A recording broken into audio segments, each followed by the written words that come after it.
Good morning, everybody. How you guys doing? It's Mike back with the thought of the day on February 3rd, 2023.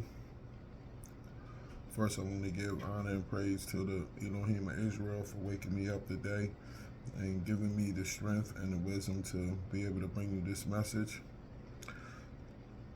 Today is an interesting topic. I want to talk about helping single mothers with their sons.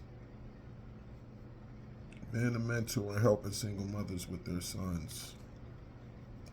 I was on a podcast about, I want to say, 5 days ago, and it was this guy named Philip Scott. He's a popular podcast guy. I think he is down with like the Manosphere thing, where they really talk about the what black men should fight for and hold positions for and this and that. And he had an interesting topic about, he was commenting on what Umar Johnson talked about, how one of the problems we have in our community is that none of the successful men go back and try to help the younger black men in the inner city, and a lot of them are lost and without focus. And he felt like it wasn't the successful black man responsibility to be going back helping these kids and being in their lives. He said their mother should have picked the right person in the beginning. So I chimed in because I called the podcast because I went through those type of situations growing up. I grew up and I had mentors in my life. And without those mentors, I definitely wouldn't have turned out the person I was. First, I had my little league coach, June. Then my mentors became Mr. Gary Taylor and the Pentellas, Paul Sr. and Paul Michael Jr. They mentored me and basically showed me the ropes and how to get things done and be a responsible man. Without those guys, ain't no telling where I would have turned out. And I remember before Mr. P died, I asked him, how could I ever repay him for being in my life? And he said, just make sure you do the same thing for some kids coming up. So since then, I had dedicated my life to mentoring kids. I mentored a lot of kids, young men throughout my years, and I'm currently mentoring one now.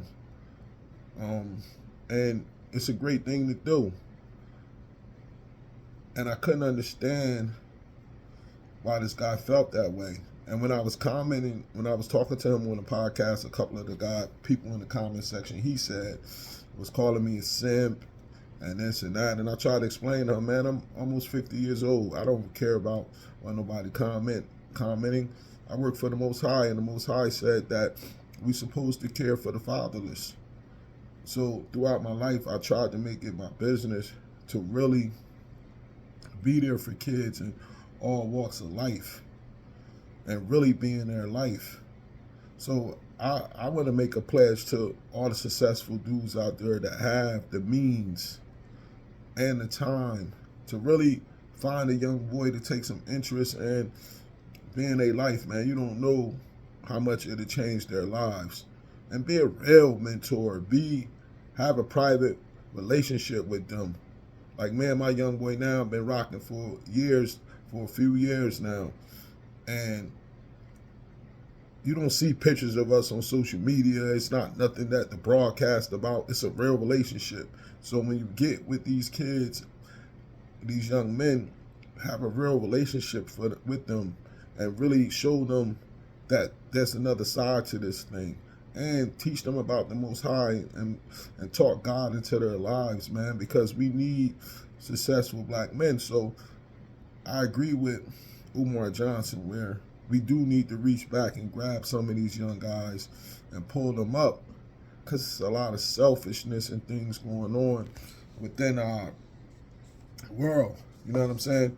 Our whole thing they tell us to do is get all this money, stack it up, and then you go live in a nice house somewhere while the rest of our people are struggling.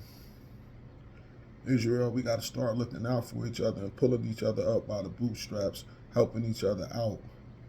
Go find you a young boy, and if you got the means and the time, especially if you don't already have kids, just connect with them, man. You'll be surprised how many lives you could change. And my man Philip Scott, when I really looked at him, the first thing came to my mind is I asked him, did he have both of his parents growing up? And he told me, yeah. And I said, therefore, you'll never be able to understand this thing. And the second thing was, he seemed like he was in character for him.